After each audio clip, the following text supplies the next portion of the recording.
We would like to call the work session of September 18th, 2018 to order at 5:04. The first item on the agenda is Munitrex presentation. And Heather Rowe called and said she would not be in attendance. At the work session, she may make if she feels better at the work. She may be at the board meeting.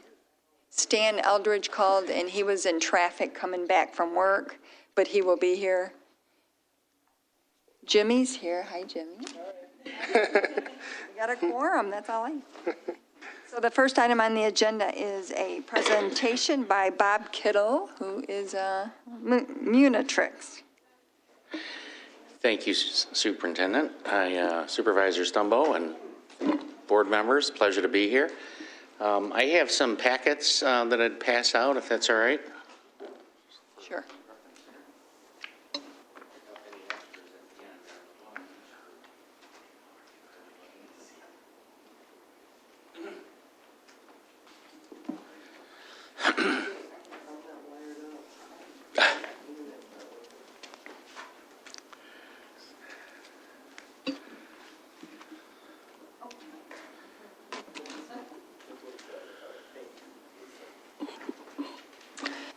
Okay, information is distributed. All right, thank you. Well, it's a pleasure to be here. We've enjoyed a relationship with the township for several years, and I know that you have many of the board members are new. I think one existing from when we got started back with SEMCOG kickoff in 11 or 12. And I just wanted a chance to approach and give you an update. We work very closely with Yvonne Neal, and Munitrex is a play on the words municipal metrics, and what we are is a data aggregation platform. And for the state of Michigan, we have every local government and school district in the state, including the overlapping boundaries, loaded in the system. And our software is designed to make using data and using analytics to help decision-making be easy. And we all know that challenges to resources these days often doesn't lend itself to a lot of extra time to do various types of analysis. The subscription price that we have had gone up this year, and that's one of the reasons that we're approaching as well. The net effect to the township is nil, because we were able to actually work with the state of Michigan and get the legislators and governor to approve a 50% reimbursement on the price that we charge for our service. And that being that they actually realized that analytics and a business intelligence platform goes a long way towards fiscal health. But I have to say that I commend you guys for the tight ship that you run right now. All indicators in our system are pointing very positively with respect to the township's performance. But we all know that there's a lot of future headwinds that face local governments across the state and across the country, for that matter, when it comes to the services that you have to deliver when states aren't providing any additional revenue per se to help matters out. So in the material that I handed out, the spiral bound book is just a sample of some of the reports that come out of our system. When it comes to report building, we've turned everything into a machine learning capability. So these can be generated very quickly by your own staff. It allows the township to be able to do peer group comparisons and a lot of other analytics that get dovetailed into the platform. The little packet that I have is some overview material, and what we've been doing from a product strategy standpoint is, as people are retiring in the public sector, and the data shows that the next 3 to 7 years that almost 40% of the public sector workforce will hit the magic age of retirement. And if you look at the demographics between the Gen X population and what's coming up behind that in the millennials, there's not a lot of backfill for those positions. So what we've been doing is actually incorporating what we call a horizontal succession planning strategy, which is through data management, and we're institutionalizing a lot of the Excel, the homegrown Excel files that people have built over the years, into a formatted database that then is able to be passed down more easily to the next employees that come in.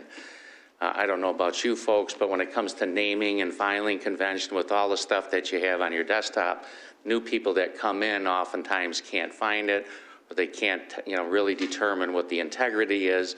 And the younger generation isn't really a Microsoft Office generation either. They like apps and that sort of stuff and being able to do things on handhelds.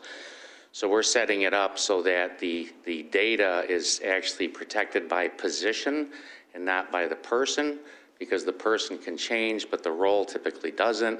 That way they turn on their computer and all that institutional knowledge is protected in a standardized format that can stand the test of time.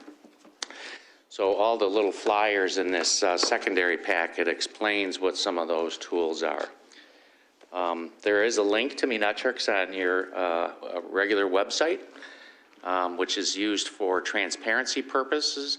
That's another one of the mechanized systems that we have when it comes to filing the paperwork that's required to receive your state revenue sharing. It's just a little bit of data load to bring last year's budget up to this year, add a few things in there from if you have accumulated any additional debt or your pension and retiree health care numbers, press a button, and the system builds about a 40-page report complete with all the state forms automatically filled out, so it's a huge time saver. So to try to bridge that gap when we start to lose a lot of those folks to retirement, the words efficiency are going to have to come in, and the last thing you want is to just burden people with administrative tasks, and we're trying to speed up that process using technology. So with that, I'd be happy to answer any specific questions. But again, we hope to continue our relationship and look forward to advocating for local governments at the Department of Treasury and in the legislators. And with a bunch of new ones coming in this year, it should be even more exciting. Right. So for trustees who don't know, this is required by the state of Michigan. It's called, is this part of the dashboard? Is that correct? Yes. Yeah, it's a Citizens Guide and Dashboard, and it requires certain financial information to be posted as well as debt, pension and retiree health care standings, and several other, tidbits that have to be included in there. And it's a carrot and a stick approach. The state says, well, we'll give you the money that we're supposed to give you anyhow, and I'll say that with a little bit of sarcasm. But in order to do that, you have to jump through these hoops and fill out these requirements, and we've just simplified the process for that. And as new legislation comes down, we continue to work that into the system now, too, with our advanced program. Giovanna's in the back. She had a knee replacement, so she can't come down here, but we appreciate you being here, Joe, and I'm not sure if people have questions. This is a very cool report to look at it. And it's just a few mouse clicks to build it on your own, so anytime the data changes, we're just trying to make administrative tasks simpler. Madam Chair, I just have one question. Monica? Thank you. On some of the public school websites, they have this little box that's available in the corner of the website, either right or left, and you can click on that to get further information. Is this what this will allow also for it to be in the little box on our website? I'm not sure. I just was curious. It is, they're required by statute to have that very specific logo on it. It's kind of the universal symbol for transparency in the school world. The Treasury doesn't require that for municipalities, but it does require that you have a link that provides the citizens this information, and that is on your website, right in the upper left-hand corner, called Citizens Guide. Okay. And it will actually direct them right into Metrics, as does the same thing for schools. We have a couple hundred schools using the platform as well. Yeah. All right. Thank you. You bet. Any other questions? So this is did you develop this? I did. I mean, Okay, if you'll entertain me, I'll give you the quick version of a long story, but I was in the automotive industry for 24 years, and in 2001, I ran for city council in Auburn Hills, and I worked for a very large supplier, and I was in charge of business analytics and finance. And after a couple of years on the city council and going through budgets, I just thought there has to be a better way to go through this process. So I started using all my own, financial prowess and cooking things a little bit different just for visualization purposes, and I found people started to like it. And in 2006, I made a career change and started doing turnaround consulting work for nonprofits and governments. Found myself vetted by the Department of Treasury in 2009 as an emergency manager, tried to convince them that that wouldn't work, and instead took a different path in taking the platform into production in 2010. And we've been enjoying building relationships with folks like you ever since.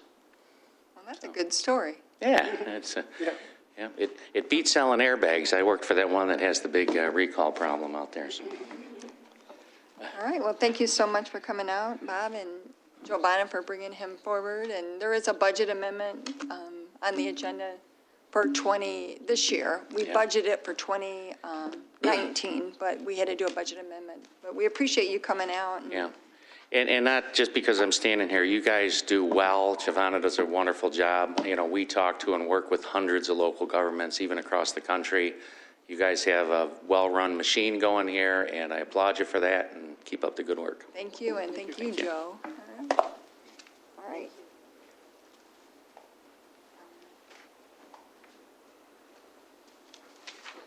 We do, the next item is the discussion for the recycling, but I know that Attorney McLean came at the request of Clerk Rowe in case there's any questions on the AT&T. Yes, I asked Denny to come because it's exactly the same. It's a new request from AT&T under the Metro Act. They did provide a map, which you have, which is what's the word I want? Thank you, proprietary information. So we have those out, but we'll be collecting those. That's one of the things the board wanted was a map. We still were not able to get a representative. They're run a tight ship, and they would not authorize anyone to come to the meeting. So anyways, Denny's here in case you have any questions. As you just,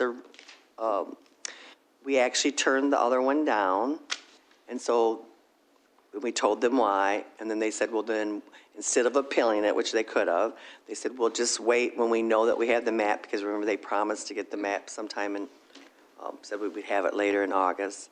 So once they had the map in hand, then they reapply for an extension. Right, and I would add something to that they are required within 90 days of substantial completion of the new construction to provide you with a more detailed map of what they have done. And their statute requires them to do that electronically, so it might be a wise idea at some point to diary some contact with them in the next number of months or whatever and ask them where the new map is, because I got a feeling that you won't get it voluntarily unless you push the envelope. And interestingly, the very letter that the township received requesting the extension is on the face page of the Metro Act website, the exact AT&T extension request letter signed by the same person. So obviously they're aware of this, and they treat this as same as they do an initial application, except you're not entitled to any $500 upfront fees like you are on the initial application.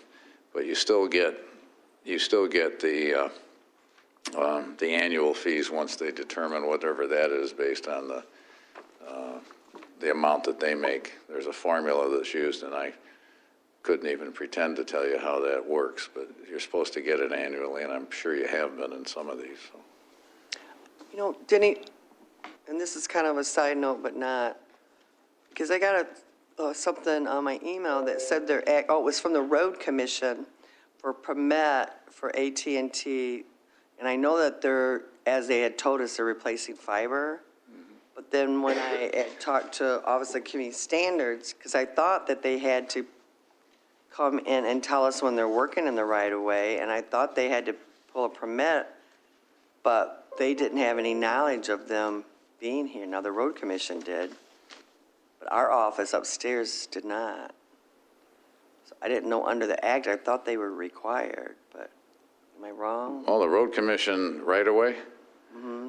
Probably has to do with whatever the road commission requirements are. I couldn't really No, I'm saying, answer that without having more information myself. they don't have to tell the township? I thought that was the whole point of why they asked for this permit and extension, that they're going to be working in the township. Well, they need to pull whatever permits they're required to, but I couldn't tell you what those. Maybe they're not required. Yeah. I didn't get that from Mike, but I don't, Well, that was my question too, is this underground? Because it says, it just has red lines going to where it's going, but I'm assuming it's underground. And most people pull Most of them are. permits if it disturbs the soil at all. Right, and you can require a bond if you wish to do that as a condition, but, well, I thought we got paid so much a foot or something, but oh, you do. You get paid annually based on the. Like Comcast. That formula, franchise whatever it fees. is, like Comcast, yeah, it comes back from the state. They don't pay From us the state. directly. Okay. yep.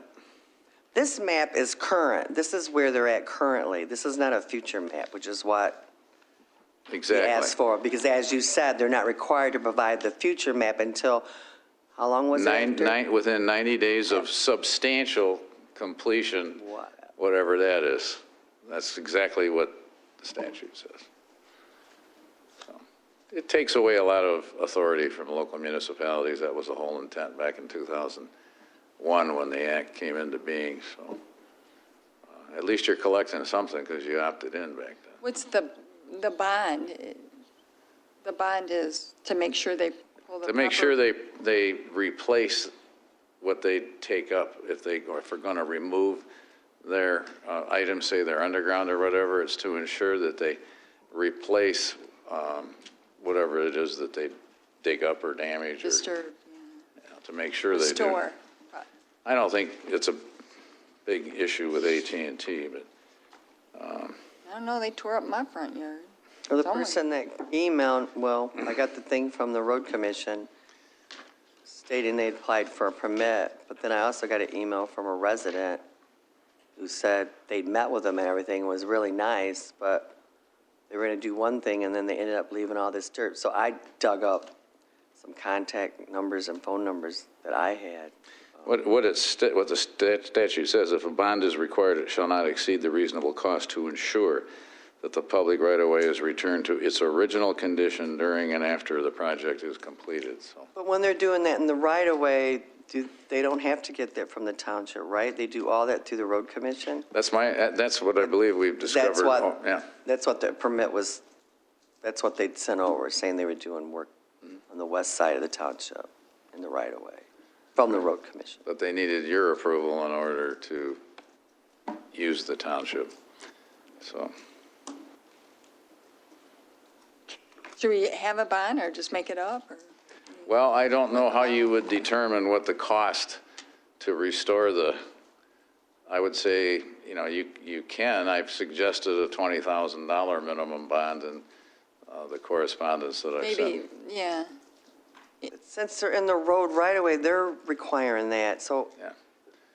As long as the road commission's satisfied, then, you probably don't need to worry about a bond, would be but this is an entirely convoluted area, the Metropolitan Authority Act.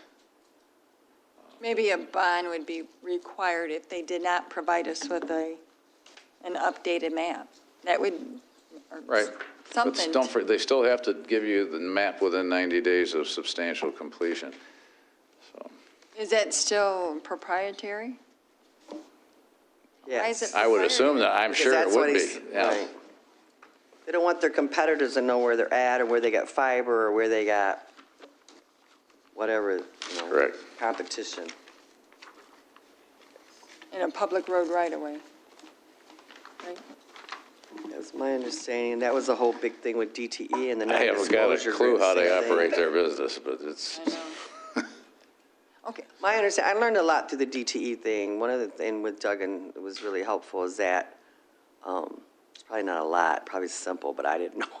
It was that if it's under Public Service Commission rules, being in the right-of-way, like, then that's different. But when it's like putting our security cameras on the poles, they're treating us the same as AT&T, whoever, and that information does not get disclosed on how they handle it, how they come up with the cost, so because there's no public body that oversees, other than this Metro Act thing, nobody oversees the cost or what you charge the public, because it's a private, basically DTE and AT&T, they're all in private business in this area.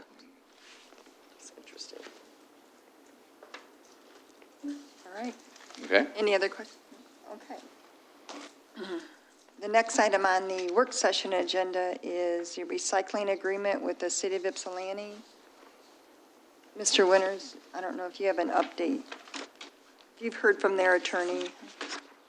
Well, the update is what was my last series of letters where there is no agreement. They obviously must have had a different interpretation of what they thought you guys were going to agree, from what I was told the board was trying to achieve. The board, as I understand, now I say the board, the full-time officials have met with the city counterparts and in the spirit of it being a good neighbor, tried to allow the city to have one recyclable container located at our compost site, which would have been a tight fit anyways, quite frankly. And the spirit and intent was to allow individuals from the city who live in apartments of 4 or more units to have access to that container for recycling purposes. The agreement that was sent to me and back and forth, when I put that in there, they said no, they wanted the agreement to be allowed so that anyone, any city resident, even those who have curbside pickup recycling, would also be able to access this township's location. And for clarification purposes, the city right now provides curbside recycling pickup services to the residents. So why they would think that you would want to take additional recyclable materials from residents who are getting curbside pickup is kind of somewhat beyond my understanding. Again, that my understanding from talking to the township officials is that you're trying to help out the residents in the city who, number one, are not afforded curbside recyclables, and number two, we're willing to follow the rules of the township in ensuring that we did not have any violations per our waste management contract, and it morphed into something much more different than that, to where anybody in the city that was a resident could, at least in theory, get a pass to go down to the township's location and dispose of recyclables. And again, we only have one container down there for them. I think we have, do we have 3 of ours on site down there right now? 3? 4, we have 2 for the township. And again, you're kind of, again, you got to be somewhat careful with the ingress and egress going in and out of that location. And so, as the old saying goes, no good deed goes unpunished. And so I think your efforts were good in spirit and in purpose and intent. It just didn't turn out that way once they put pen to paper. So I guess they'll take their recyclables someplace else. But we can't handle that with our setup. And again, it was only for those that didn't have recyclable curbside pickup to begin with. So don't know where the disconnect occurred, but it came to the forefront during the exchange of documents. So that's that. Questions or comments? I just, just reading this,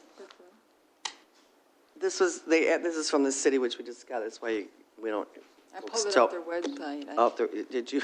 Because I didn't know what You happened. said it too, yeah. So anyways, it says this is like their summary and background before they voted on their agreement with us. And it says here, this is what we agreed to, approximately the 135 households. That's what we agreed to. But then they go on here and say, although the facility is available for all to use, that was never agreed upon. We can't handle that. And I think maybe they were just afraid to tell their residents that they weren't going to have that service anymore, but really definitely wasn't fair to us, so I don't know. Guess that's the end of that story, right? It's unfortunate. Yeah, Carl Rousey, who manages our compost site, it's not a recycle center, it's a compost site, he said there's no way. He tried to see if we could get 2, just recycle containers, and it won't fit, it's too tight. So I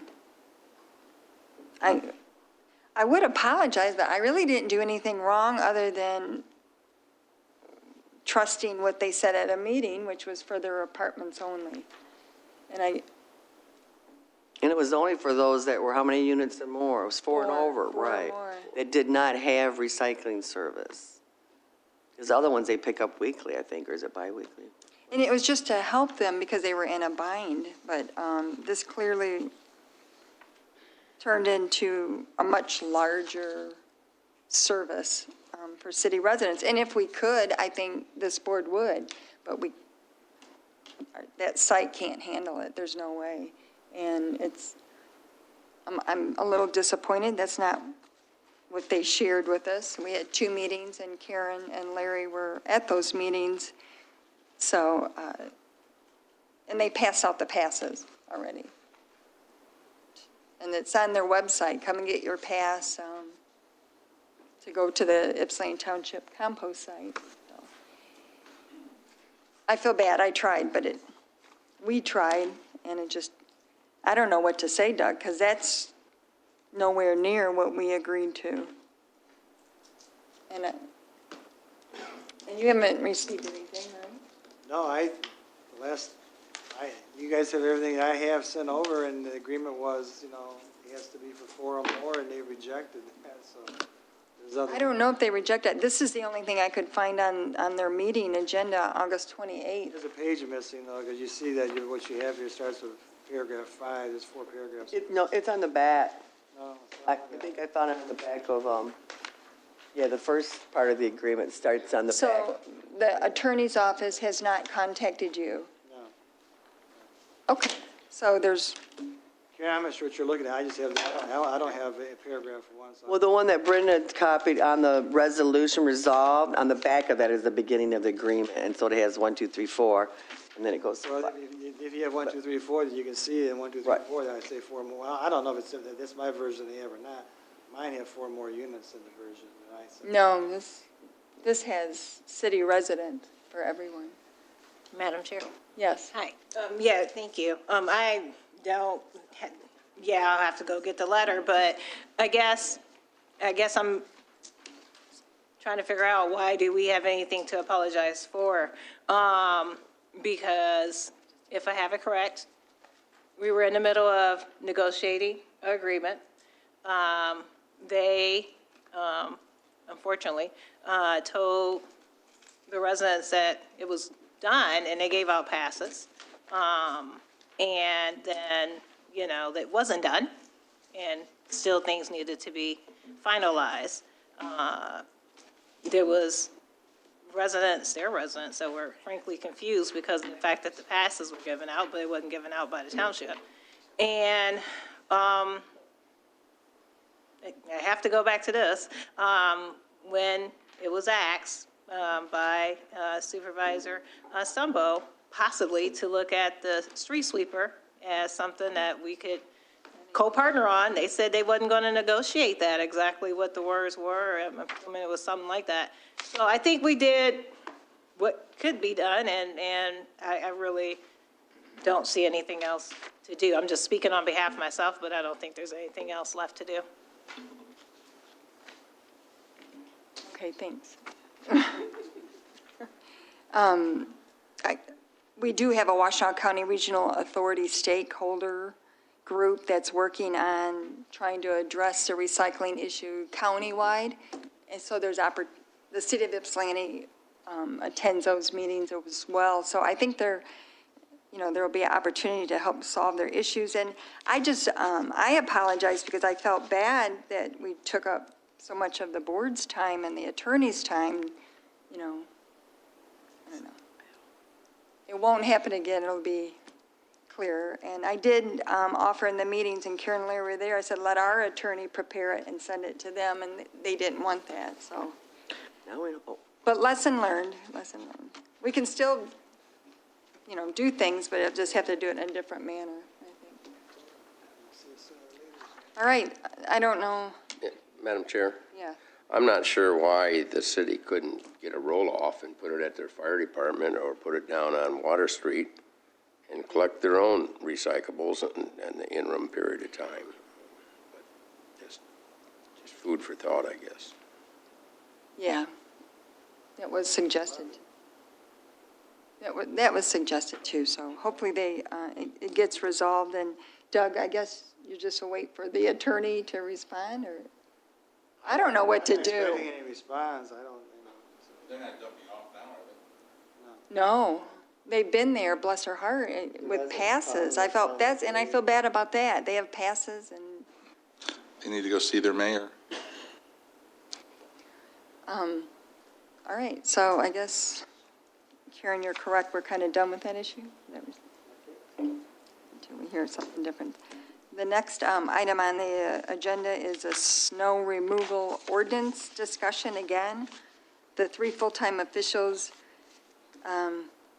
discussed it on Monday, and we're really not prepared to move forward with a recommendation on this issue at this time.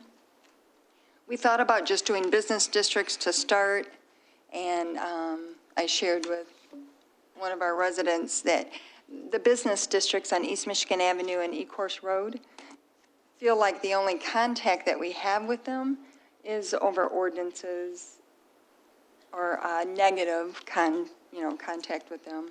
And there's lots of gaps that have been identified throughout the township. We're in the process of doing a walkability study that will come out, and I'm sure they will have recommendations in that as well. Then we said, well, maybe Washtenaw. And then we received an email today, and we're still 3 easements short of getting the CBDG, or what do you call it? Reimagine Washtenaw done.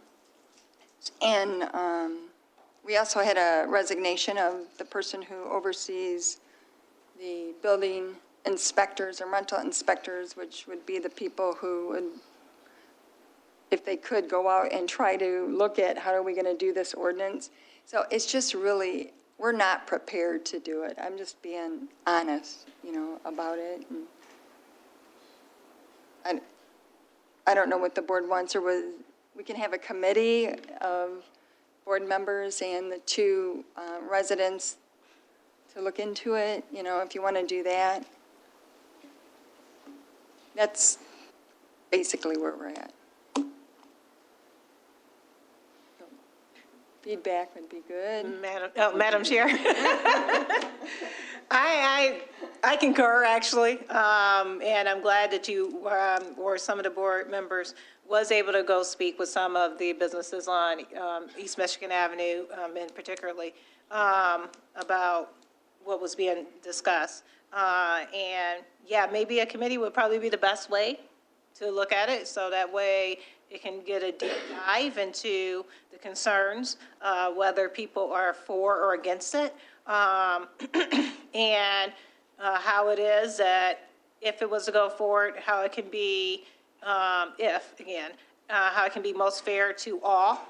I think that is what's key when you're trying to do a ordinance such as this, especially with the information that was provided about the gaps in the sidewalks and the concerns that have been provided from residents in regards to disabilities. I know we had kind of said, no, don't do residential snow ordinance, and then look at maybe businesses. But I think that, I'm just speaking for myself, I think that if something was to be done, it has to be done across the board. So you have to make sure that you're trying to do the best that can be done. And I think that a committee would be the best way to go about looking at the issue. Other comment? Madam Chair, Yes. Yeah, I would agree to just postpone moving forward with this ordinance, because we definitely don't want to make any businesses or residents feeling like something's not fair. We should definitely look more in depth into it, but I'm glad that the issue did come about, so we can start really thinking about it. Possibly a committee might be good to dig deeper into this topic that we may not have time for all the time as a board. Clerk Rowe? I guess it's my turn. I would like to see it. I mean, we've been talking about this. How many years now, Stan? 4, 5? 5 years. And like we have there's a lot of concerns, and rightfully so, but we don't know how it's going to work if we don't at least try to do a pilot. So I really would like to see us do a pilot. I think Washtenaw would be great. It's the number 1 place. We have more residents who walk on that road than anywhere else. That's where the bus runs, I think, every 15 or 20 minutes. It's highly traveled. I know that there's gaps there, but with time, we'll be able to fill those gaps. I know there's a lot of issues. Most urban populations have done it, urban townships and cities, and so I would just really like to see us to try a pilot. We've had Stan, and I'm not sure who all worked with Stan on it, but did a lot of work and brought together the city of Ann Arbor, a lot of different ordinances, and we've had revisions on those, and then Angie King put together another revision. And so if the committee could just be directed to bring us back something to take action on, and if the board doesn't want to do that, let's just vote it up and vote it down, and just work on that and get us something back before winter that we can get in place, so that we can, see. But maybe I'm the only one on the board who supports trying to do something, and if that's the case, we don't even need a committee. So, in terms of, the snow ordinance, I think the biggest thing for me is the issue of people, both people with young families and people in wheelchairs. I think people who are in wheelchairs have a right to move in the township just as freely as those people who are on feet, and they can't do that in a state where we have a lot of snow, in the winter, and can't do that even if they ride the bus, which a lot do. And some of them, I know they have dial-a-ride and they can get door-to-door service, but folks do, in that whole independent kind of disability community, they want to be just like us. I have to provide a place so they can come. People say, well, why don't they go and vote absentee? They have a right to come and vote just like I do at the polling place if that's what they want to do. And I have to, not just me, the state, federal government requires that, just like we spend a lot of money to change things so that they can come to the township now. People say, well, they can, read the minutes or do something different, but I just feel really, that's who we see, the wheelchairs in the streets in the winter, and people with young children and strollers and a lot of them are trying to get to the bus, to the bus stop. So I would like to see it. We did that, people said recycling was going to be really controversial. And if you remember, those of us who were around, we started with one small neighborhood, with about 200, residents in it, and we did it on Saturdays. It wasn't mandatory. It's before we got an ordinance, but I don't know if we can have a pilot where, we have an ordinance, and even when we adopted the recycling ordinance, you are required to recycle, but there's not a penalty. So maybe that's a way we could do it too. You're required to shovel your walk, but there's not a penalty or a fine, and so we can do it more as an education, which I know Supervisor Stunbell has talked about a lot, about asking people, maybe if we just, maybe through a formal action of the board saying, let's try Washtenaw Avenue, and send out a letter saying there's not a penalty, but we really, and share with people too about how the numbers of how many people are actually using the bus system and walking, on Washtenaw. And it's not even just the disabled. It's the number 1 route. They say over 6,000 folks who are using that Washtenaw Avenue route are actually going to the medical center as employees to U of M. So they're parking in different shopping centers and then having to walk from there to the bus stations, the bus travel or bus stop. So anyways, that's my 2 cents. Thank you for listening. Yeah, Madam Chair, I think, Karen, you may have an idea there of getting the business people together. But one of my main concern, and I think most of us that live on any roads that's plowed, you clean out your driveway and you get ready to drive out and you can't get out of your driveway because the snowplow went through and got a pile of snow in front of your driveway, so you got to go back out again. That's the same issue mainly with Washtenaw, is that the sidewalks are so close to the road. So I'm Buttman or I'm any of those businesses through there. I get up in the morning and I plow the snow out and I'm open, people can walk, and 20 minutes later, here comes the snow plows and covers the sidewalk back up.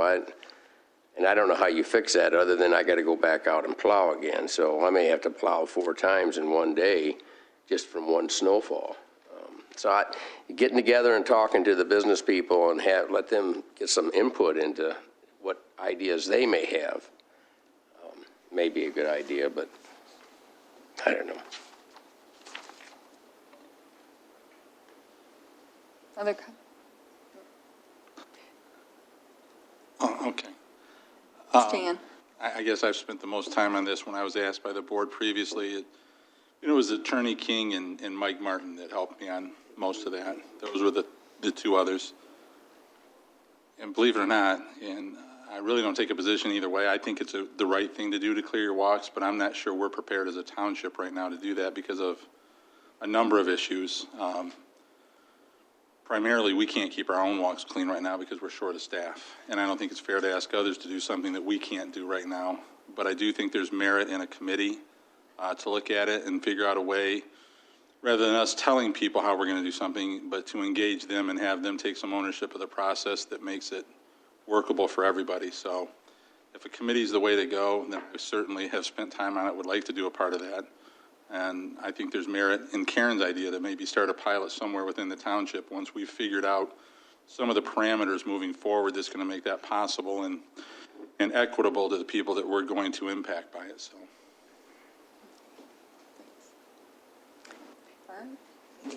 Just covered it.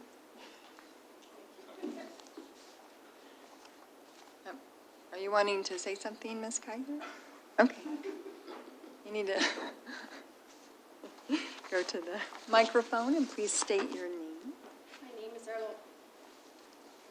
Is it on, hon?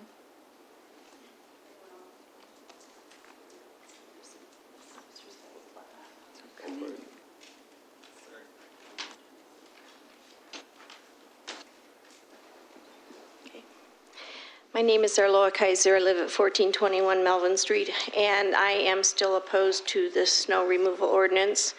Plus, there are 2 people on the board who do not have sidewalks, and basically there's no state law, but who says when the snow stops? Might snow at my house, not at your house. So you want to penalize the majority of the people, and you're saying that the people who with wheelchairs and that type of thing, there's a lot of elderly people that cannot get out and do their sidewalks, and yet they still can find a way to get out of their house and go to the doctor here and there. People in wheelchairs, how are they going to get out of their houses? Oh, they need to get in their wheelchair on Washtenaw. How are they going to get out of their houses? My understanding is that they live in apartments and condos are private property. So does that mean who's going to shovel those snow-covered sidewalks? You considered that the grass ordinance is the same as the snow ordinance. It is not. Grass you might mow once a week, maybe a week and a half. Snow, you could do that every 36 hours. And you say, well, it's complaint driven. All the people that I talked to said that there's always one on the neighborhood that calls. So what you're also saying is that the petition I got with over 350 some names didn't mean a thing. I know this this person got names too. Do I have to go out and canvass 99% community to say they're opposed to it? Or is the township going to require people to have sidewalks? Are we going to deforest our township so that this person can have sidewalks so that we can clean them, who does not have sidewalks himself? He wants to walk someplace. Why do the rest of us have to be penalized? Most of us do get out and shovel our sidewalks, just not in 36 hours. And are you trying to kill off us old people in the township, which is quite a majority of us? You don't give a rip about us? No, ma'am. Well, I am opposed to it, and I would hope that the board would vote against it, period. Not play around with making a committee and all that nonsense. We've gotten along 2015, I believe, Stan, you wrote this originally at the request of Clerk Rowe, who does not have a sidewalk, and that we haven't had that many problems. To my knowledge, have there been any lawsuits or anything like that? And I would urge the board to vote against the snow removal ordinance. Thank you. Thank you, Ms. Kaiser. So if we move forward with the committee, will it, like, should it at another meeting, or just you three could work on it? Could you three, Karen and Monica and Stan? I'm fine with moving forward with a committee to examine the issue. Yes, definitely. So I would be willing to be on the committee.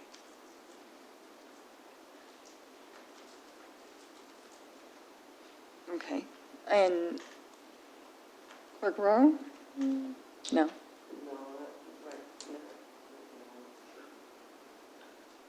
And I do know at one time, Ms. Kaiser and Ms. Hodak, is that correct? Yeah. Had agreed to be part of it to help discuss it, because, and then it does have a lot of unintended consequences, and until you really, how do we enforce it? How do we, and just to have a, an ordinance without enforcement, previously was stated that doesn't have any teeth in it, and we do have mandatory recycling, and we did do a pilot before that.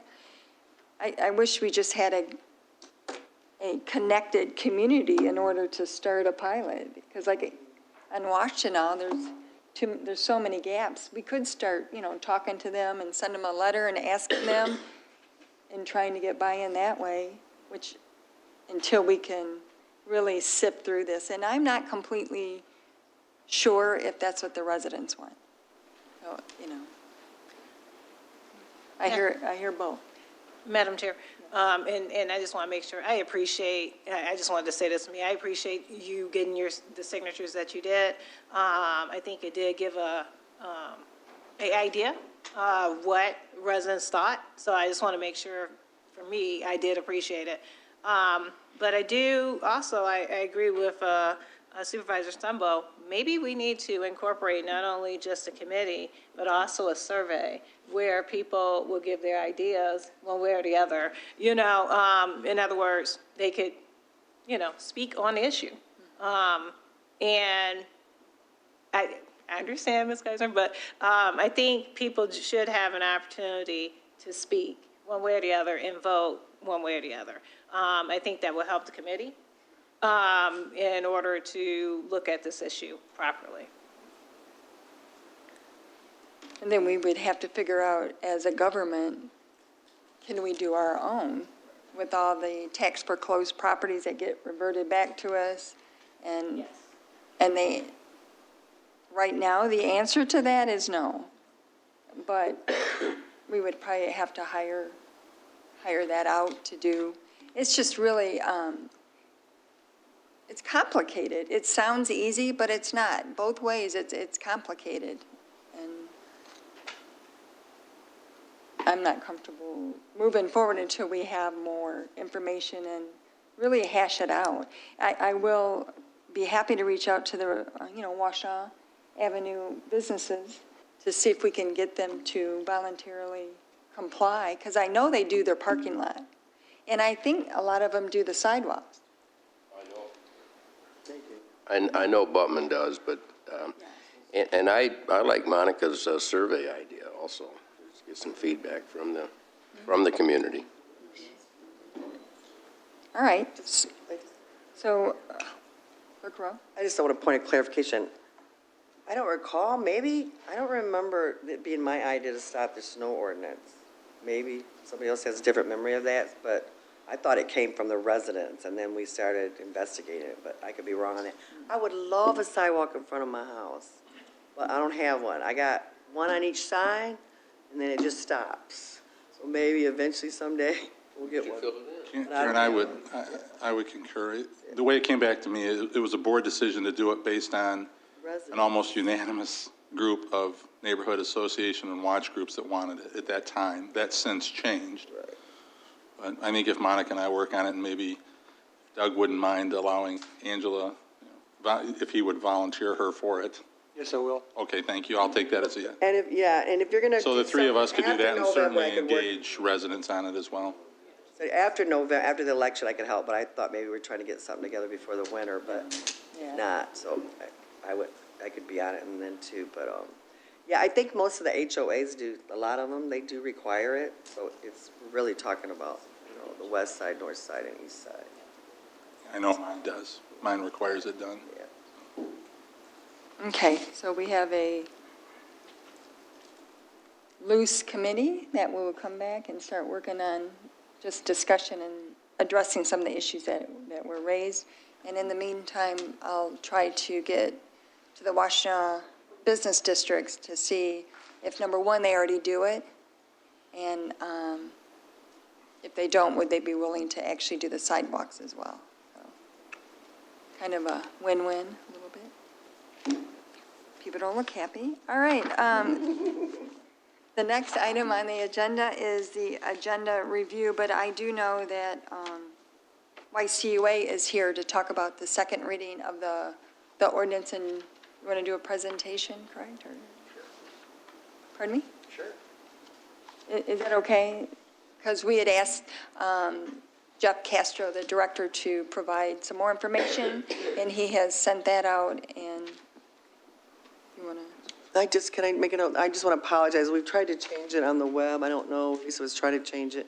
She kept saying she changed it, but kept going back. I don't know if it's changed, but on your handout, it's wrong. These are all second readings, not first readings under old business. So if you wanted to make a note of that, and I apologize. Good evening.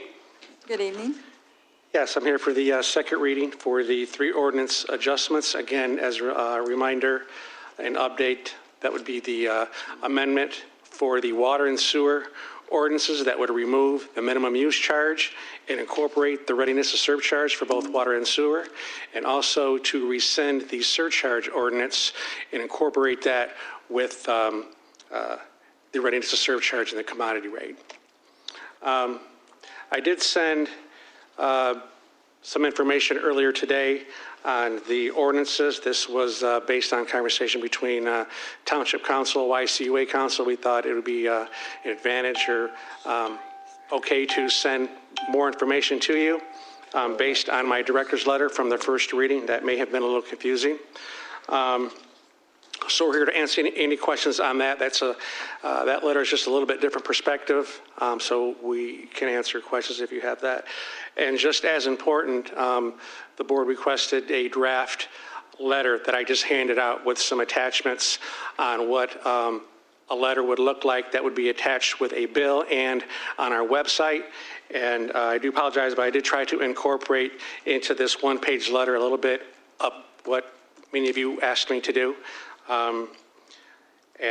So the letter that would potentially go to our customers in the building is in front of you today. It's just a one-page letter that discusses that there will be a change in your water bill coming forth. And it talks about, do you have it? I don't think we have the one page, do we? Is it this one? Yes. Is it in the packet, but it's just a No, one page? it's one page with some attachments. So it's a one-page letter that describes what a customer may see. I'm sorry, I apologize. And then the second page would be what the charges are, the ready to serve charges. This is based on some of the information that I had talked to you individually. I'll go through this, but on the third page, this is something more that a board member asked me to do, which would be the cost of a 10-minute shower, 25 gallons, the cost of a bath, 45 gallons, a dishwasher, which uses 10 gallons, a low-efficiency washer and a high-efficiency washer, and as well as a typical sprinkling oscillator running for a couple hours. That ranges from 27 cents for 10 gallons to 49 cents for 45 gallons, and a penny, almost 2 pennies for a toilet flush. That's just information. I can add more if the board members wish. And then I added on the other pages, which would be a comparison bill. The first bill that you would be looking at is what a customer who uses 3 units of water currently would pay $59.41 under the current minimum use charge.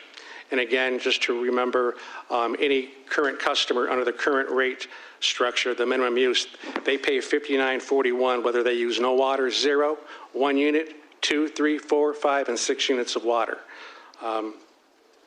Moving forward with the approval of these 3 ordinances on the back page, it's 2-sided. You'll see that same customer who uses 3 units of water under the new rate structure. What we applied, again, this is a draft bill.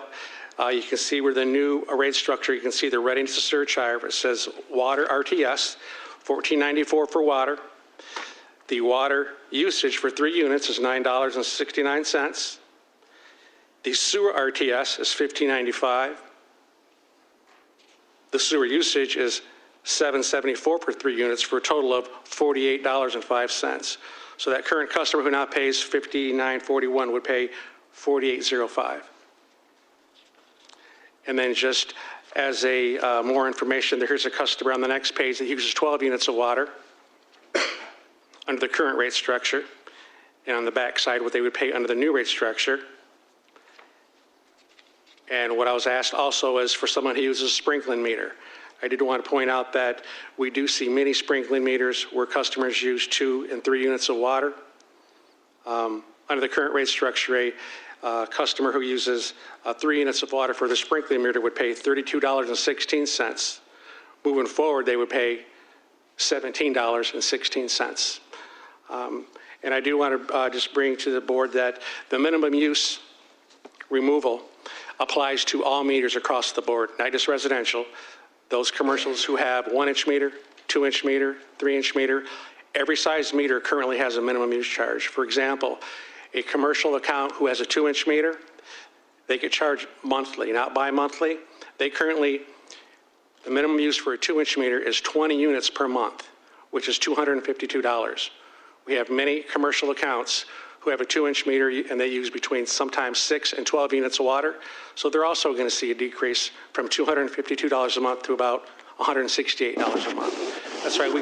We suggest and call this the fair and right rate across the board for everyone. And I wanted to make sure that everybody understood that this applies to every size meter throughout the authority. Jeff, is it my understanding that the city of Ypsilanti has approved? Both readings, yes. Are there questions or comments on, thank you for the additional information. I think it helped. And everybody has my email address. I've spoke to some of you personally and through email. If you'd like to see something different, again, this is a draft. It's nice to hear from you and from customers. I can also tell you that since the first reading, I've had multiple phone calls from customers, and customers are very excited about this. Any Chair. comments? Trustee Yeah, thank you. Monica? Thank you. I just want to say thank you, because I know I was one of the ones that were, I know I Talk was, in the microphone. I'm sorry. I just wanted to say thank you because I know I was confused. It's a good way to say it after the first meeting, but we sat down and met together, and also with your colleague, And I'm really pleased to see that you incorporated not just, my suggestions, but other suggestions on top of that in order to make it easier to understand for the customer. So thank you is basically Thank you what I for wanted to make everybody's sure I said. input. I would also like to say that upon approval, we're prepared to launch information on our website, how to conserve water, a little more in depth, which will apply to everybody now. And also, we'll have a rate calculator, so any customer of YCUA can go to our website and put in, I use 5 units of water, what's it going to cost me? And it automatically calculates what you're going to be looking at. Other comments or Attorney Winters, are you? I reviewed everything that Jeff has prepared and his team, Tom and other people from I think it's very, very clear and straightforward.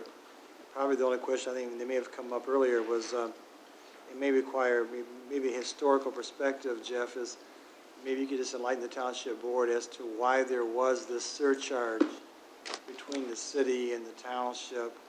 And at one time, there was a pretty large surcharge on city users, and that surcharge is being eliminated, as you set forth in that paragraph 7. But for the other board members who have not been here for as long as some, maybe just the history of as to why there was this surcharge and why there was a large differential between the city. Correct. The surcharge is going away, but the surcharge cost, for example, for the city and the township, it's going away, but it's being incorporated into the RTS of water and sewer and the commodity rate, which is per 100 cubic feet. For example, the city surcharge, before they replaced a lot of their water and sewer mains starting in the late 90s and early 2000s was approximately 12%. But as the city's older, they started replacing their water mains, so they created that surcharge and increased that surcharge to pay for that debt. And this went from 12% to 24%, then 38%, then it went to 48%, then 60%, then to 80%. This was all to pay their debt for water and sewer main replacement, as well as, for example, the wastewater pump stations that's in the city of Factory Street. The city pays for that. When that's upgraded, we add to their surcharge. So as they pay off their debt, that surcharge will decrease. Moving forward, as they pay off that debt, they may see and will see a decrease in either their readiness to serve charge for the water and sewer and their commodity rate per 100 cubic feet. The township is a little different. The township has 17,000 accounts. You have more residents that pay for upgrades and so forth in projects. So the township surcharge is 5%, and that just goes into a fund for projects, et cetera. Dwayne, you can correct me if I'm incorrect. But the city surcharge and the township surcharge are administered differently. The city surcharge currently was at 80%. They've decreased down to about 60%. Again, although the surcharge goes away, their 60% debt is incorporated in their RTS for water and sewer and their commodity rate. Their debt is not wiped clean. They're still paying for it, but it's distributed differently in the RTSs and the commodity rate. And those will decrease moving forward as they pay off their bonds, which we expect to see a couple bonds paid off in 2021? 2021.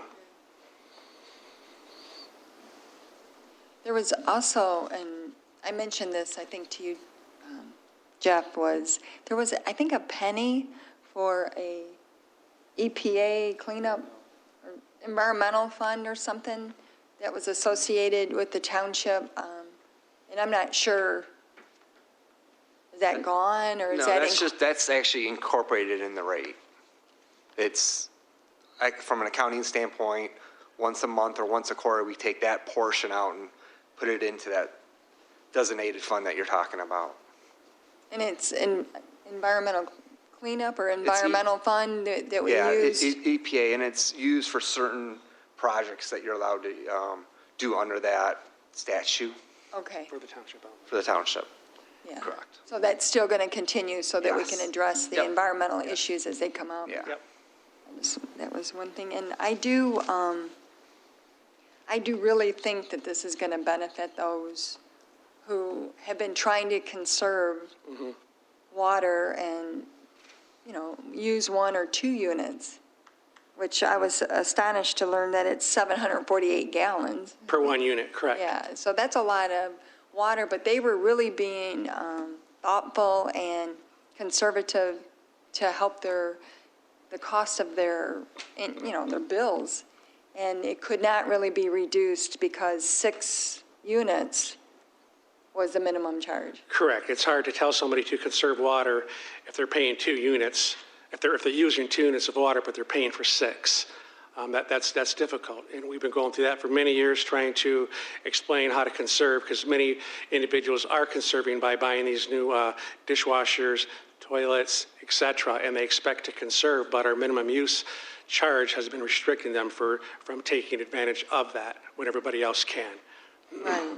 So I know that sitting on the YCUA board, that question comes up a lot, is, why are we doing this? And this rate has been in place since the 70s. Mid-'70s, yes. So after doing this study, it's recommended that we go to what other utility companies in the state of Michigan are the best practices for doing this. Absolutely, absolutely. So to me, it's worth changing just to help those who are really trying to conserve.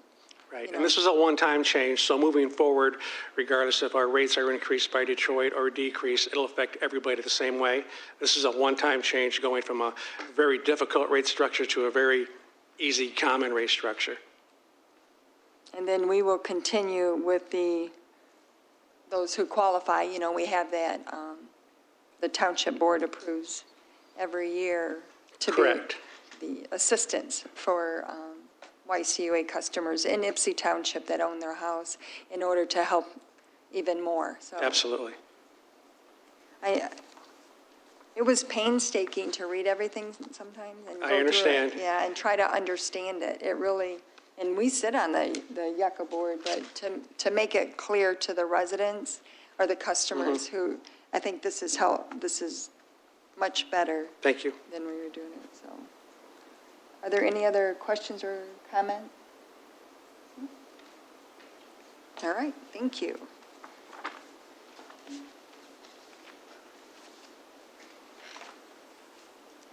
Now it's time to go to the review of the agenda. We have several public hearings. One is the yearly special assessment levy, that resolution that we have. And we set it every year for the township-wide. And then we have a confirmation of a special assessment district for Creekside Village South for the neighborhood security cameras and for Creekside Village South streetlights.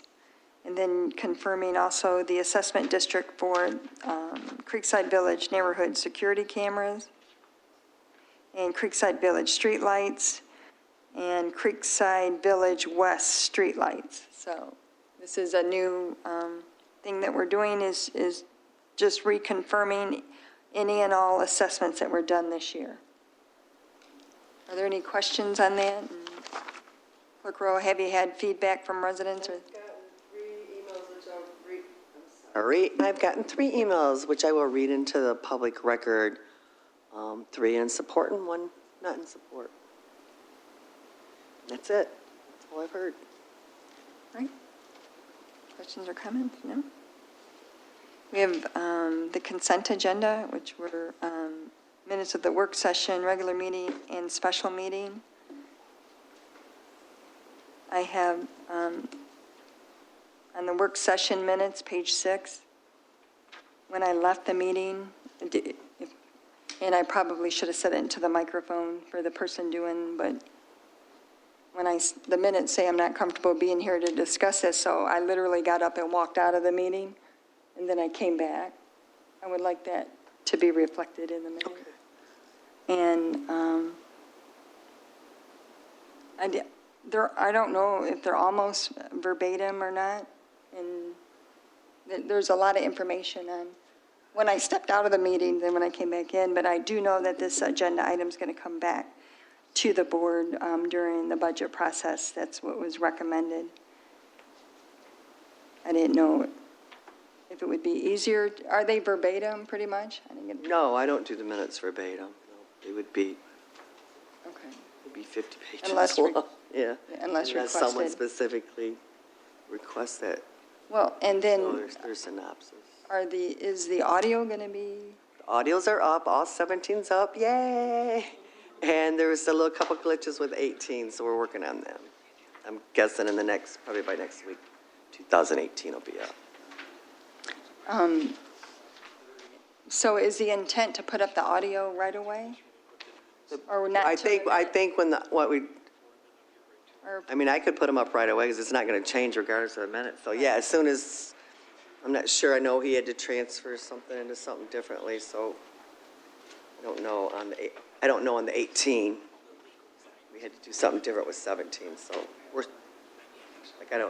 if that can be done, that's how we're going to do it. Right. Yeah. And I know we're looking at policies too on stuff, so it might be a good thing for the future just to Yeah. look at how we're going to go about doing that. And I would really encourage you to listen to at least one meeting or part of a meeting, because I literally went through and listened to all of 2017's, and I don't really think I know it's not what I'm looking for. It's really hard to follow. You don't know who's speaking. We don't even know what meaning it is, other than clicking it on, and it's just, and how we talk without seeing our actions and our hand gestures, I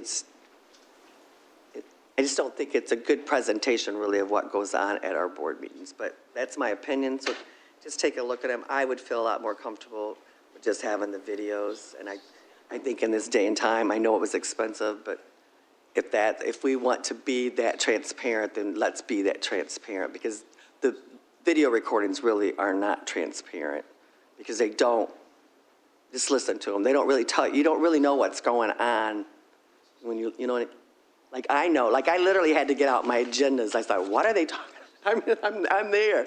But you have to get out now if you have the agenda, so maybe that's another thing too. I know there's some companies out there that provide like agendas, and you can click on the agenda and then you can hear it. So maybe that's something that we'll research once we ever get time to do that. Yeah.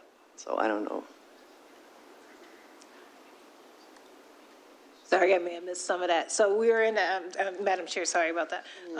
We're in the process of still placing the tapes onto the website. Do I have it correct? 17's up. We finished that because they had to be we thought we could just do it, and Travis told us that Lisa could do it, but then we couldn't. He had to transfer what was on that into another format, so we did that. Those are up. And 18's I probably could have up, but I had somebody else listen to them. And what I did, because, it has all that beginnings and endings, and I just wanted to make sure that we didn't have tapes on there. There were executive sessions, and there wasn't anything obscene, inappropriate. So it does still have chitter chatter on there, on the 17 ones, because it was going to be really, really expensive to get that off. And 2, we weren't even sure if we could do it. And 3, I just had a real concern. It was going to be a process where anyone could change the minutes, and I wasn't comfortable, so we just put the minutes up.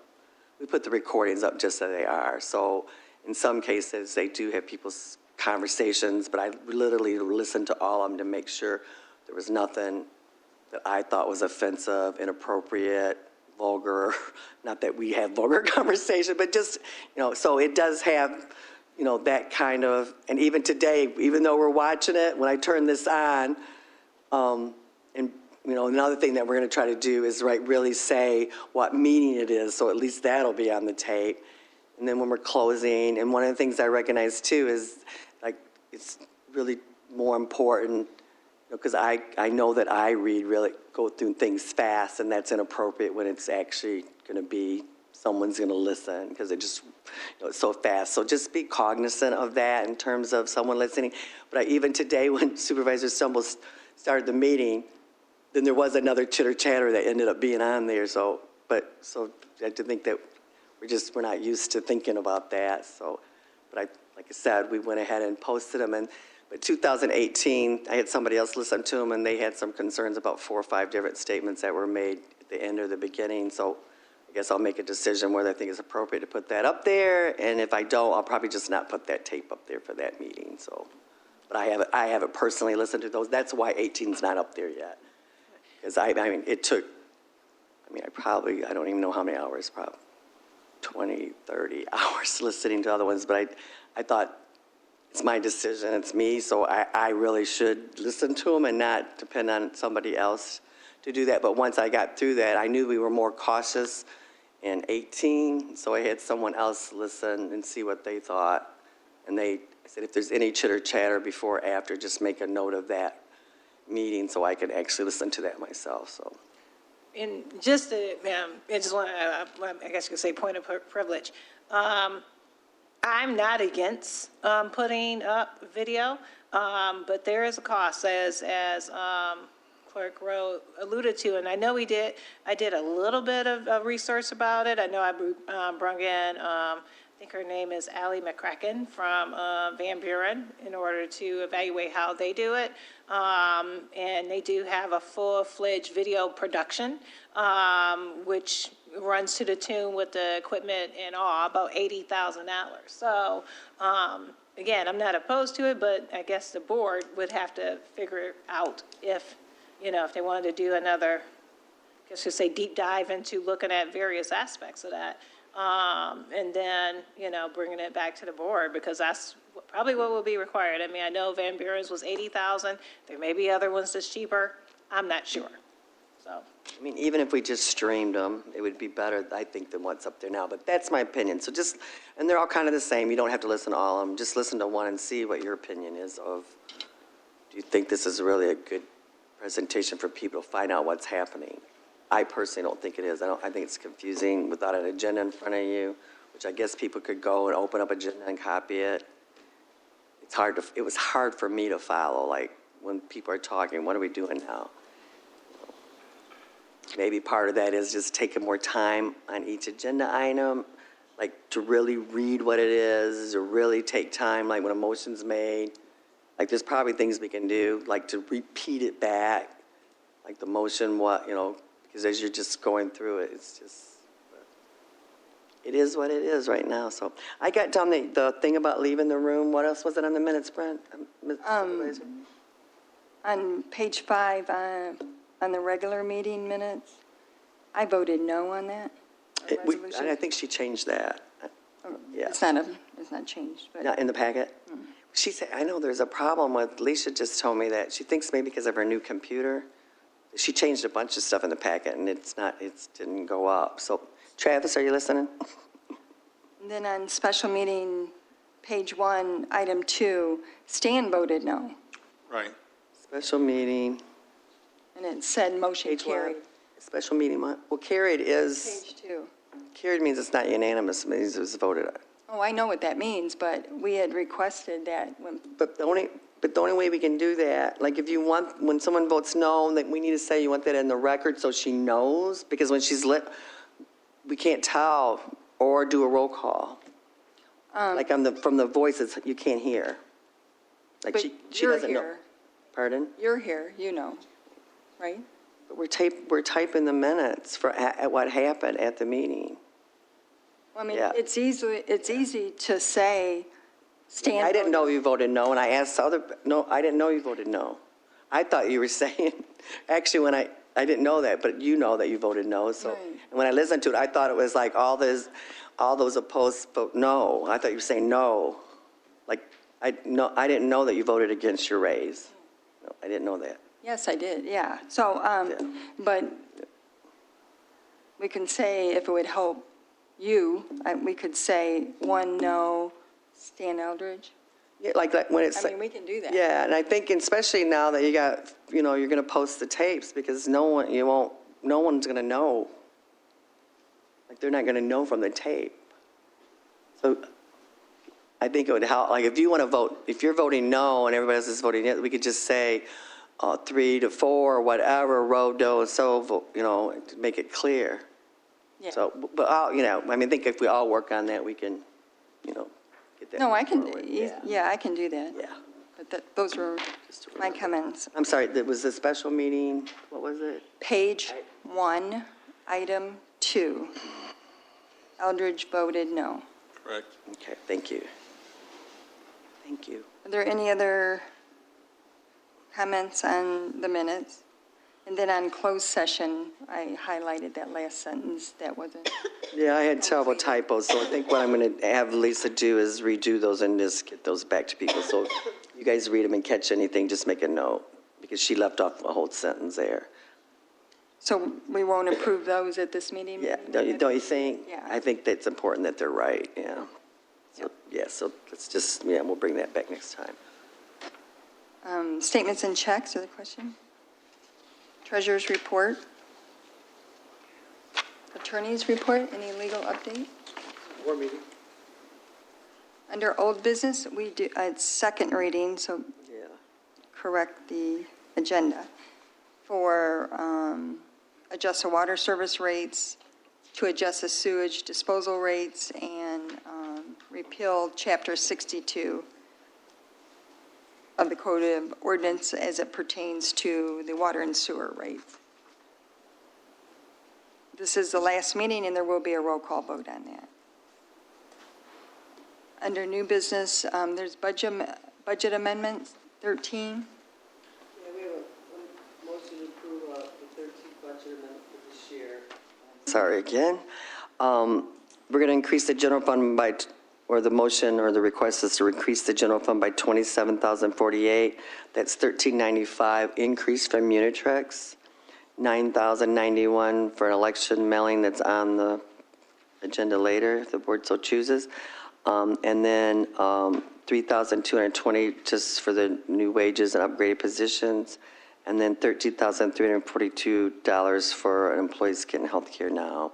And then the compost fund is increased by $3,084, and that's also for the adjustments from the contract for the wages.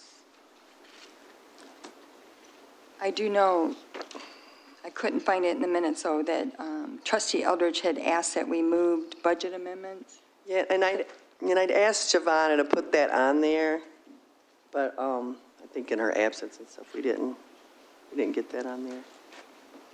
I'd ask her to make a note of that on the actual motion, that all these are subject to the actual items being approved on the agenda.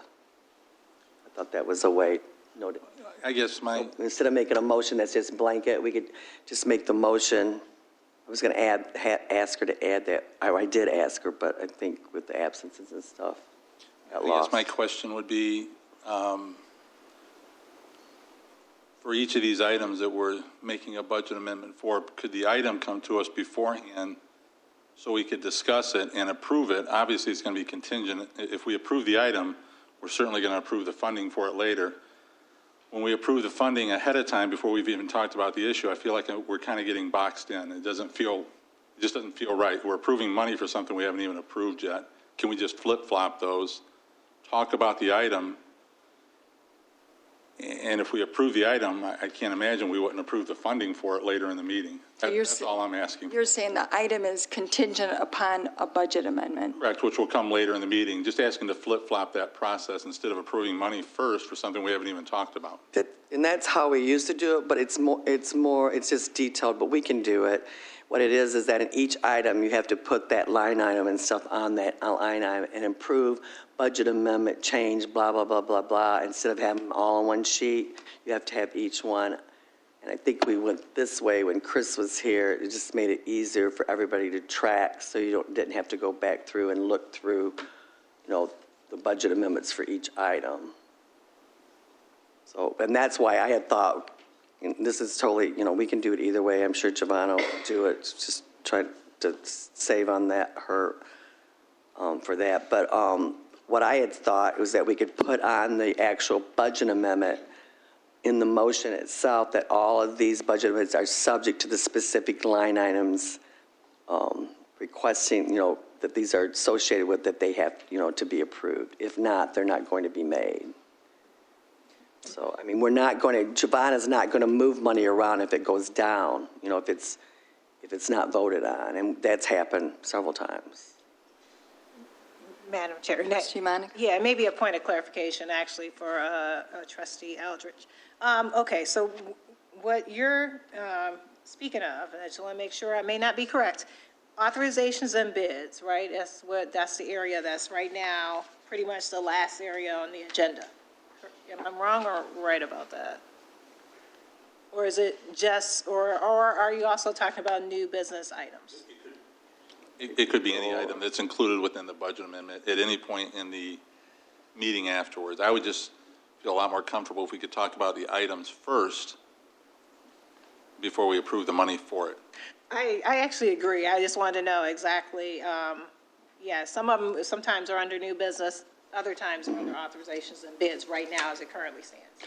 Here's how it would be, just let me show you an example. If you'll go to let's go to number 6 under new business. Now, this one that is already budgeted, but let's say that this wasn't in the budget.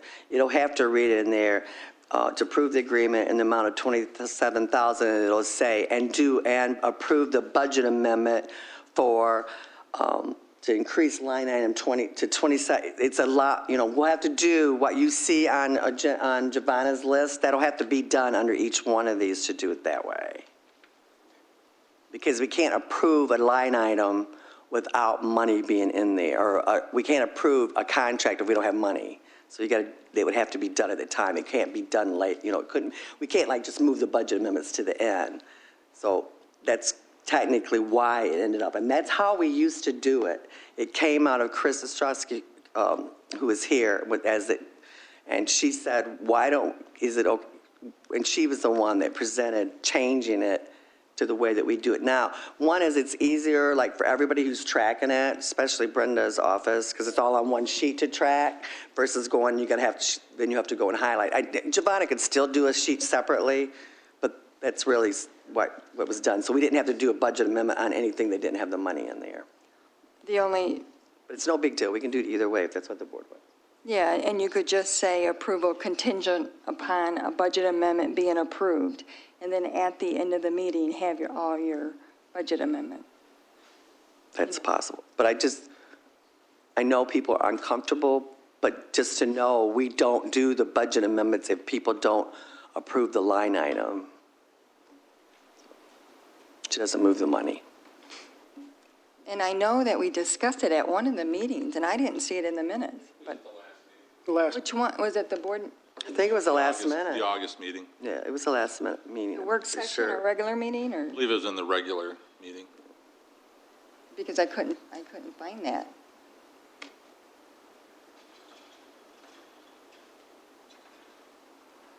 Could we, I'll go back and look for that. yeah.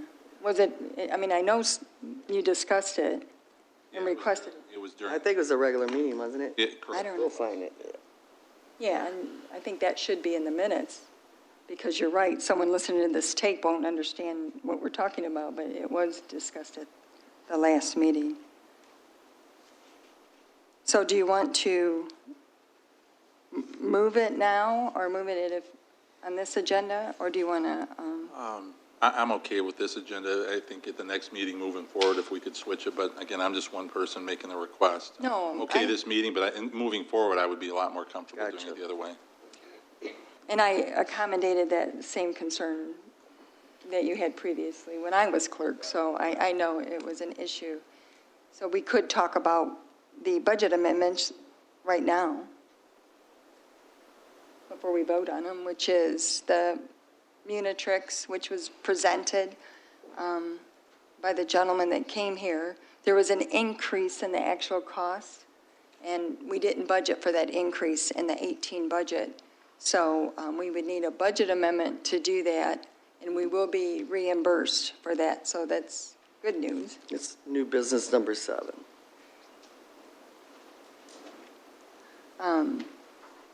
The next one is for printing and mailing of election information. Clerk Rowe, that was you, Jim? Yeah, I put something in the packet. A couple reasons why I wanted to do it is, one, the most important thing is, for the first time in our history, any voters in the state of Michigan, whether they're 90 years old or whether they're 30 or 40, you're not going to be able to, it used to be that you could fill in your square for your straight party, and both parties do this. Or the data, they know for a fact, 50% of all the voters in the state of Michigan vote straight party, whether they're Republican or Democrat. It has nothing to do with party.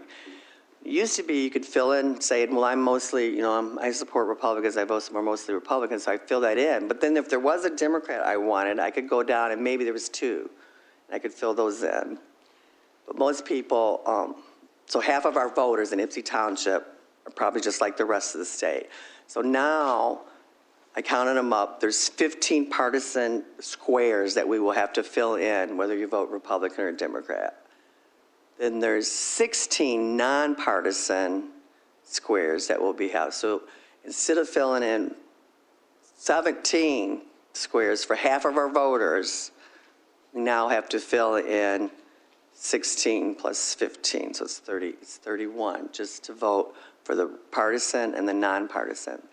Then there's another 5 squares to be filled in for Ypsilanti Community Schools is six squares because they have a bond issue. And Van Buren and Lincoln Schools are another 5 because there's actually 6 proposals on an Ypsilanti Community Schools ballot and 5. So, and they're not short. It's the longest ballot in the history of Washtenaw County. I've never had a 20-inch ballot. I think Ed and Larry Kesterbaum said the longest he remembers is both sides at 19. So they had to add an extra inch to the ballot. That's how much more verbiage there is. So it's a 19-inch ballot printed on both sides. So based on, and on top of that, they're predicting the primary was double what the traditional primaries. And they're predicting 4.7 million voters voted in the presidential election in 2016. They're expecting, the experts out there are saying no less than 4.3 and very possibly as much as 4.5. So it could be a presidential election, which we had a shorter ballot in 2016 for president than we have this time. So because of that and the frustrations, of the lengths at the polling places, because no matter, and I doubled, the requirement for voting booths is 1 per 80 voters. I double that number. So if it requires 20, I put 40 up. It's not a requirement. The recommendation, you're required by law to only have 1 for every 250 voters, which is crazy. They're recommending, the Bureau of Elections has always recommended since I've been clerk, that you have 1 voting booth for every 80 to 100. I do 1, and I take 80 into my number of voters, and then I double that. So I do the lowest and I double that. But even with that, and that's what we did in 2016's presidential, we still have backups. Backups in 16 were primarily at the voting booths, and people were waiting in line. And then what I have to do is I got to train my workers because you don't want to back them up to the booths. You want to back them up behind the computers because otherwise everybody gets around there and then it gets confusing. And the worst thing in the world for us on election night is that people get mad and they said, oh, I thought I had time. They don't, and they leave with their ballot. And so it's really hard. So we have to back everybody up from there. So anyways, the idea was to, and there's a lot of stuff out there now. I even saw in Jimmy Fallon last night. He did a commercial on his show. It wasn't a commercial. It was a part of his show about voting and where to find out where you're registered, vote.gov, which will take you to, it'll tell, on vote.gov, it'll tell you each state. So he had a commercial that he actually produced with his band and everything about, voting and the importance of voting and where to find out and how to get absentee and all that. The county just put out, they're doing a cute little YouTube, which I got put on ours to tell people how to get registered to vote and stuff too. So people are, working on really getting people educated about it. And that's what I thought we could do because, for a lot of people, younger people, the apps and the computers and stuff, but for a lot of folks, it's the written material that people, and if every household, there's 24,000 households, we think the mailing will be more like, that projection. I actually sent the list to the mailers, and it's going to be a lot less than that because we only send, there's 3 voters in the house, so we'll just have it addressed to voters in the household. Talk about where you can find your ballot, because that's really important, because now there's so much stuff, but you got to tell people where you can get your ballot and really stress in the letter, it's really important because of this length that you really know what you're going to do, when you go in to try to shorten up that time, and then tell people that here's how you can get, and if you don't want to wait in line, here's how you can get an absentee ballot. I know when we send those out and I do the precincts, I've had to move those voting places, when I've moved people like from, the charter school out to the church and the different movements I made, we always send out a letter and we always tell them about, their voting places changed, but I always put in there a line saying, and you can vote absentee. And when I do that, even though I'm only like mailing out to, there's like, 900, yeah, and by the time you put them together, I'll end up getting an extra 100, 50 to 100 call, because as soon as they get it, I start getting the calls for the AV. So it was just another way, because even if we can just eliminate if we can get another 100 people from each voting precinct to vote absentee, that's just going to help the lines that much more. So anyways, that's what I thought. I know it's expensive, but I do know it's a big change. I appreciate Supervisor Sumbo's been trying to work with the county to do it and stuff, so yeah, on a little bit to see if they'll do something, but I don't. So in the packet, I didn't see a memo or anything from you. Am I in the wrong Yeah, page? there should be a memo. Do you have that? There's a memo, and I put the 3 quotes in too. The memo is basically what I just said, went through the, yeah. Madam Chair, Oh, there it is. It's at the end? Yeah, there's the quotes. It's right above that, Brim. Yep, Yes, Treasurer Doe. right there. yeah, Karen, how many other clerks are doing this in other communities? I'm not aware of I don't know of anyone that's necessarily doing it yet. Trying to take care of our voters. I don't know, it just seems like a lot of money, and we're putting it on the web. I would assume that we're putting this information on the web. Yeah, I always encourage people to vote absentee, and Yeah, and we do it Neighborhood Watch as well. Right. Yeah, and a lot of times, we will get that actual ballot and hand it out at the Neighborhood Watch meeting so that people have it for that precinct as well. But I did reach out to the county, because I know the state's going to do a mailing on it. I read that in the law, or it's one of the, the state's supposed to notify people that this is a major change. But I was also, I haven't seen, nothing's come from us from the Bureau of Elections on that. it was in Kirk, when it was approved, and one of the blurbs that they update, something that he sent out. I read that they said the state was going to notify people, but I wanted to know if our county was going to do that, because that is a major change, and the county clerk, I thought, would want to do this as well, so that everyone in the county is aware of this change. They did say they were going to take it to the meeting and discuss it tonight. The leadership. So, well, I'm just saying that they thought it was appropriate for them to discuss. They were equally as concerned. They didn't think about doing a mailing, but, I think they should too, just so everyone in the whole county is aware of this change, but, so I don't know. And I'm not sure the letter, so there was no draft. No, I didn't put together a draft.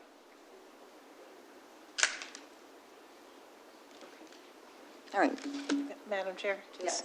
Yeah, same thing. I mean, pretty much what you said. I do think it should hopefully come from the county. I mean, this is going to be a major change for a lot of voters that vote straight ticket, at least for this election, considering they could vote straight ticket on the last election. Hopefully, they will also consider maybe, mailings are great, but maybe the county will also consider doing video. They did. We did do a video. All right, We're gonna do a couple more. Good. Okay, yeah. 'cause Or YouTube. They had encouraged us to do a lot of the social media outreach on this issue to let people know. But, so, I mean, I do think it's a major change. I think it's very, very important that people know that it's changing. But I do think that the county should also have a responsibility as a county clerk to help educate people in this. But And I think maybe that's why they did the YouTubes and stuff too, but I know no one cares as much about our voters as we do. I mean, I'm not saying they don't, it's not, like, we're the ones that's, like, it's our voters, It's not the county runs the elections and stuff from a different perspective, but we're the ones that deal with our residents. And I just thought this was the last thing that we could do, because we're doing social media, we're doing all that. There's not anything else to do other than this to try to. Well, it just happened. No, I no, mean, I'm it just just- saying, no, I'm saying. So when I was thinking about all the things I could do, in my office and talking about what we could do to get our voters ready, and I do know that, like, when we do our millage, like, I do know that sending a letter, I think, personally, other than if you're under the age of 20, has probably the biggest impact, a direct communication, a direct mailer, a direct survey, a direct, to them. So, I do know it, I understand it is a lot of money, but I just thought it was one last thing I would try to do.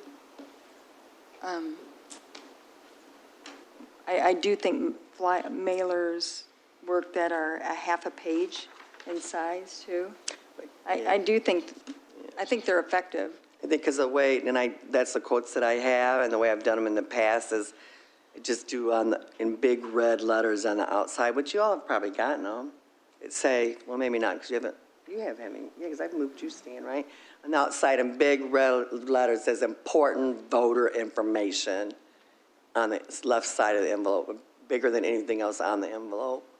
And, so I know that they work because people show up the right precinct when we move them, and then because people do, we get a big bump in absentee when I send those out, so. Some of the other budget amendments was for the positions that were approved at the previous board meeting, and we have to do a budget amendment to do that. Another one was one of the employees had health care coverage. Well, they were opting out of it, and now they're opting back in. So we didn't budget for that, so we have to budget for that. And on the compost site, the same thing with the wages. All right. Item 2 is a request of the Washtenaw International Music Booster for a local governing body resolution for a charitable gaming license. Clerk Rowe? Number 3 and 4 in your packet, they're straightforward nonprofit organizations in order to do raffles which is what both of these organizations are planning on doing. They have to get authorization from the municipality which they live in. There's a form, that resolution you see in there will be filled out saying that the township board approved it, telling how many people voted yes or no for them. I think I'm not sure about the second one, but I think Mr. Alvarado from the Music Boosters, I believe, is coming, because I talked to him personally. I'm not sure about the PTO group, but maybe they are tonight. All right, so any questions about that? Are they for this Washtenaw International Music Boosters and the Washtenaw International School Parent Teacher Organization? So in order to sell raffle tickets, they have to do these. We did discuss the AT&T Metro Act extensively previously, and this is a request of Travis McDougall to get rid of our devices by offering to sell them to Verizon Recycle Program, and they will put a credit back to our invoices.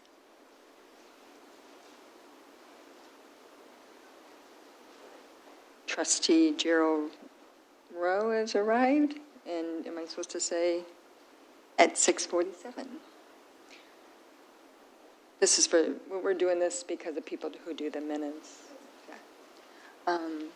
We have the approval of the summer youth contract. This was actually services that have already been rendered for this year. Are there questions on that?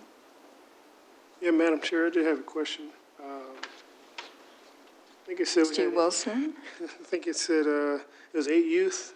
8 youth, was that correct in the memo? I thought we had doubled that amount of youth. But I thought we had just twice as many youth this year. It's more of a question, I guess. Yeah. Michael Radzik from the OCS is speaking. Hi. Last year it was 8. This year, and it may have been a copy-paste error on my part, but this year, under the scope of services for the actual contract letter of agreement that was sent over, the budget was for 9 youth employees at 2 different wages, $10 an hour, and then $12 an hour for those with diploma. That was determined by the sheriff's office. Okay. And their business office did apologize. They only sent this over on August 29th. It usually comes before the program begins. Madam Chair, Yes. I guess, Mike, my question is, how many hours, I know it's an 11-week program, do they work 40 hours a week? No. It's my understanding, I think they're half days.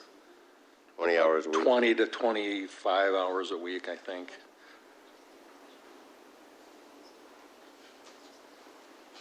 So is the contract correct or not? Do I need a different one? No, the contract is correct. So the memo wasn't correct.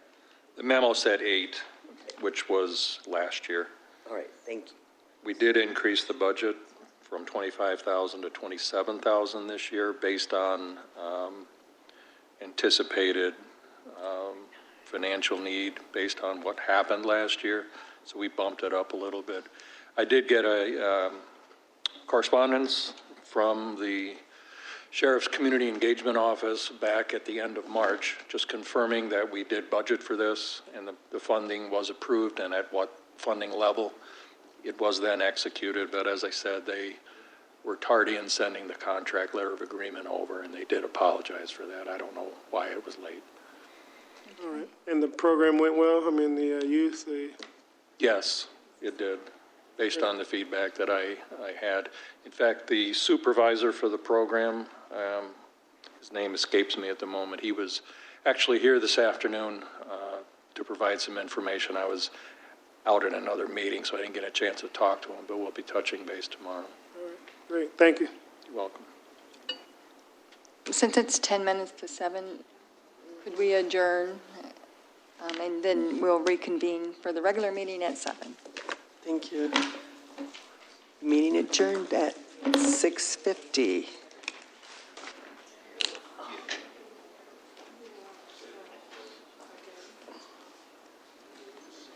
Gosh, don't, oh, sorry, don't tell me I forgot that.